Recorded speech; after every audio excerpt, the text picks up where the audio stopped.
আপনি যদি বাইরের দেশে উচ্চশিক্ষার কথা ভেবে থাকেন আর যদি আপনার চিন্তার কারণ হয়ে থাকে ব্যাংক স্টেটমেন্ট, তাহলে এই ভিডিওটা আপনার জন্য। দেখুন, আমরা যখন বাইরের দেশে হায়ার স্টাডির জন্য প্ল্যান করি, তখন আমাদের ইনিশিয়াল স্টেজে যে খরচটা হয় সেটা হয়তো আমরা ম্যানেজ করে ফেলি, বাট আমাদের যে ব্যাংকে একটা হিউজ অ্যামাউন্ট দেখাতে হয় অ্যাজ এ ব্যাংক স্টেটমেন্ট, ওইটা আমরা অনেক সময় ম্যানেজ করতে পারি না।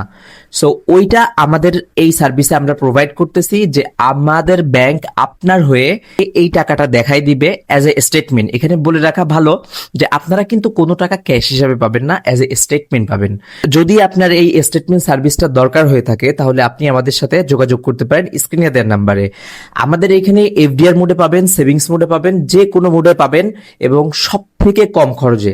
যদি আপনার এফডিআর মোডে 20 লক্ষ টাকা লাগে, তাহলে প্রতি মাসে আপনার খরচ হবে অনলি 6,000 টাকা। আর যদি সেভিংস মোডে লাগে, তাহলে 20 লক্ষ টাকার জন্য প্রতি মাসে খরচ হবে আপনার 12,000 টাকা। আমার জানা মতে এটা সব থেকে কম খরচ। তা যদি আপনাদের এই ব্যাংক স্টেটমেন্ট সার্ভিসটা দরকার হয়ে থাকে, তাহলে আপনারা যোগাযোগ করতে পারেন স্ক্রিনে দেওয়া নাম্বারে, অথবা ফেসবুক, ইনস্টাগ্রাম অর ইউটিউবে। Thank you.